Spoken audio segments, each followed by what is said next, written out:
Le Seigneur soit avec vous. Et avec votre esprit. Évangile de Jésus-Christ selon saint Luc.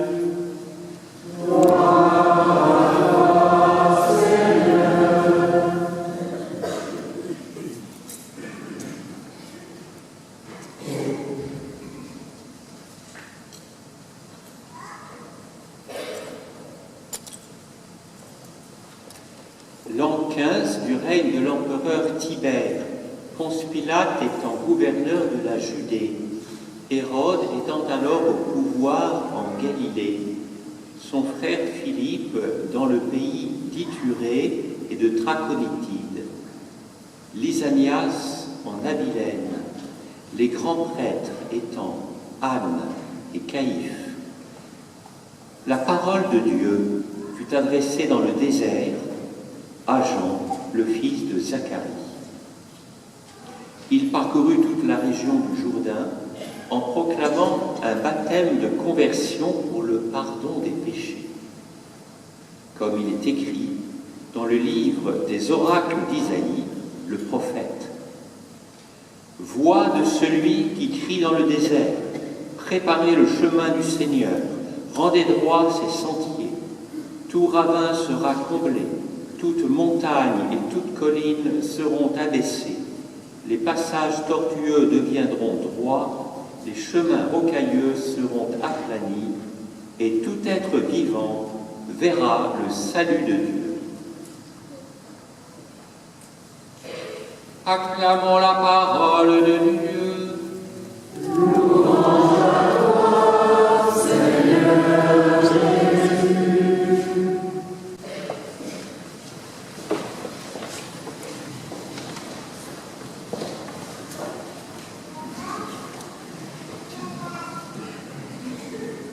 Chers enfants, frère Bernardin et Myriam vous expliquent cette parole de l'Écriture pour vous.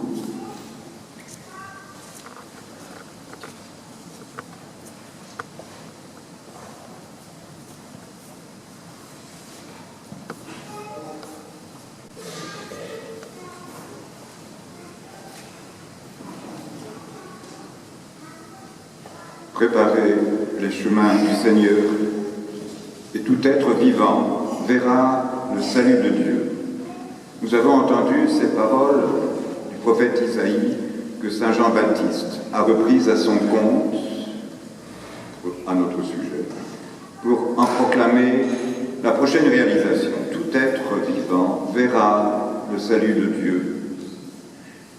Tous nous avons au fond de notre cœur certainement ce désir de voir Dieu pour l'éternité. Malheureusement, cette aspiration est trop souvent émoussée, même entravée, par d'autres désirs inspirés et aiguisés par le vieil homme en nous. Saint Jean-Baptiste, le plus grand des prophètes, au nom de Dieu, nous donne donc le moyen de parvenir à cette vision de Dieu, préparer le chemin du Seigneur. La figure de Saint Jean-Baptiste est omniprésente dans la liturgie du temps de l'Avent, précisément parce qu'il annonce et prépare la mission du Seigneur, du Sauveur, de celui qui nous donnera le salut pour toujours. Mais Saint Jean-Baptiste annonce et prépare également la seconde venue du Seigneur dont nous parle l'Église, lorsqu'il apparaîtra en gloire pour le jugement dernier et qui nous appellera pour la grande rencontre avec lui. Nous l'avons entendu dans l'Évangile Saint-Luc, qui présente avec quelque solennité la personne du précurseur, évoquant les diverses autorités politiques et religieuses de l'époque.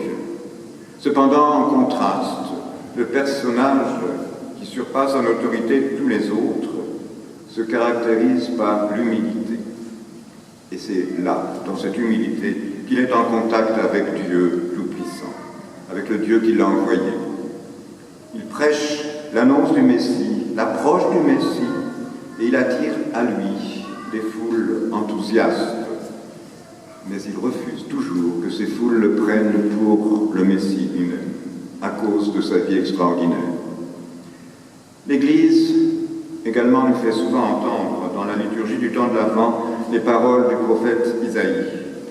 parce que la tradition a vu en lui celui qui annonçait l'incarnation du Verbe, la naissance virginale du Messie.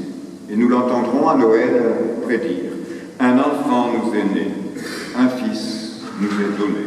Son nom est proclamé, conseiller merveilleux, Dieu fort, Père à jamais, Prince de la paix.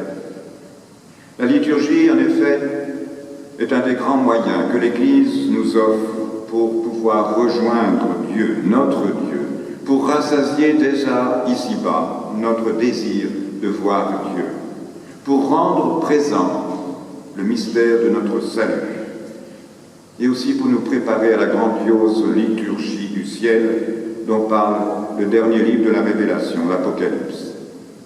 En réalité, il n'y a qu'une seule liturgie, et nous avons la grâce de prendre part, ici-bas déjà, mais de manière encore obscure, certes, à la fête céleste, où les anges et les saints, dans le Gloria in Excelsis, mais aussi dans le Sanctus, nous invitent à chanter avec eux, comme ils l'ont fait à Noël, invitant les bergers à s'unir à la joie du ciel. Nous communions à chaque messe, à cette liturgie des anges. La liturgie nous fait donc rencontrer Dieu en nous donnant de revivre avec beaucoup d'intensité ce mystère du Christ Sauveur, depuis l'incarnation, depuis Noël, jusqu'à la Pentecôte, et d'attendre aussi son retour en gloire, comme nous le disons à chaque Eucharistie. Dans la liturgie, Dieu nous parle d'abord, et nous aussi nous parlons à Dieu ensuite. Pour entendre Dieu, il faut faire silence en nous. Il faut apprendre à comprendre aussi les rites que l'Église nous donne dans la liturgie.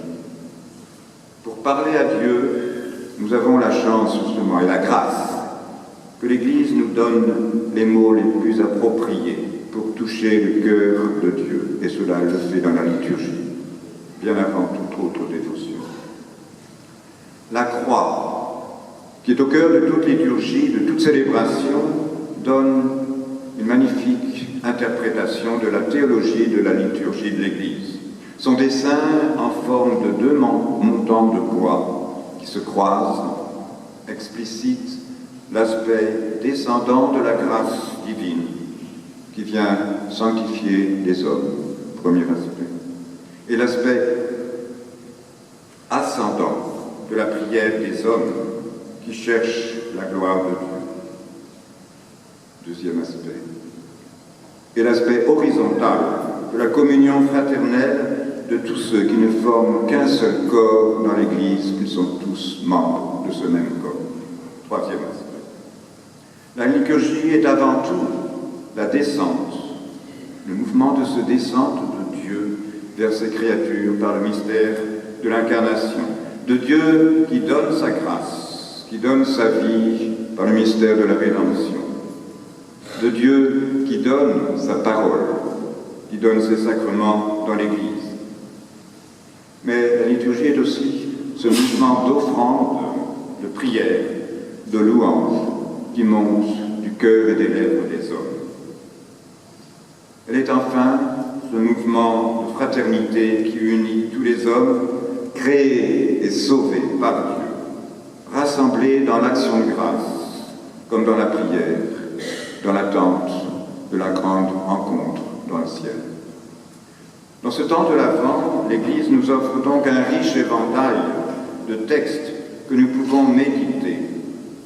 Et la méditation, nous le savons bien, doit conduire à la prière, à la contemplation amoureuse, remplie de gratitude pour le don du salut, pour le don du Sauveur qui est devenu notre frère.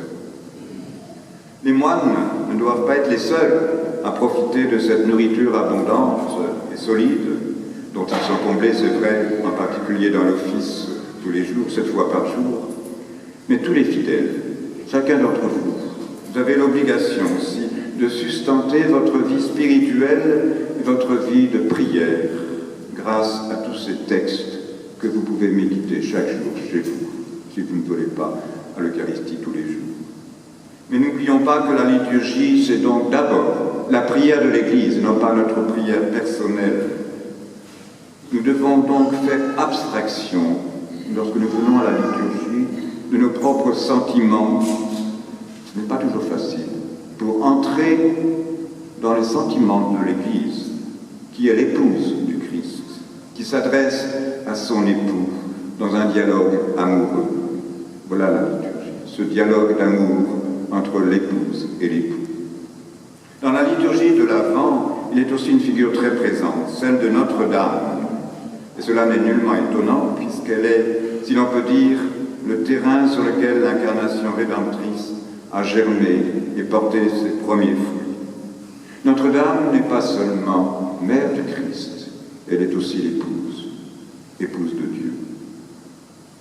Et j'aime dire, je l'ai dit hier, qu'à la croix, le Christ a quitté sa mère pour l'appeler femme, pour se tourner vers son épouse en Saint Jean, comme le demande la Genèse.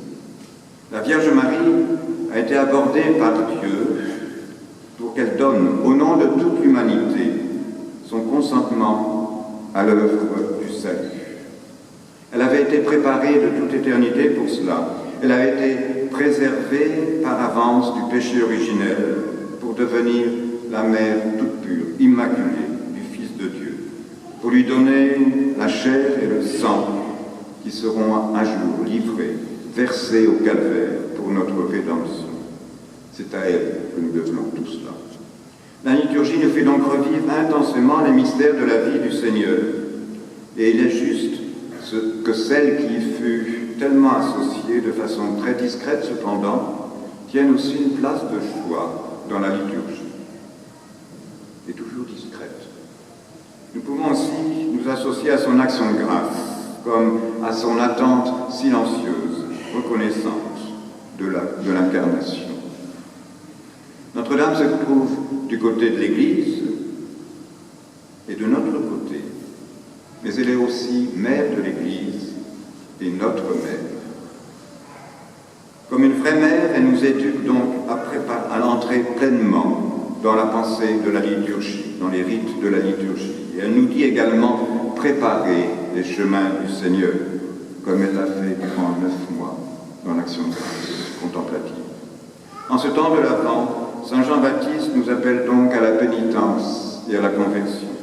Notre-Dame à la foi et à l'espérance dans l'attente. Écoutons leur voix à l'un et à l'autre. Mettons notre cœur, notre vie au diapason de leur message, tendu vers le salut que Dieu nous offre dans l'attente de Noël.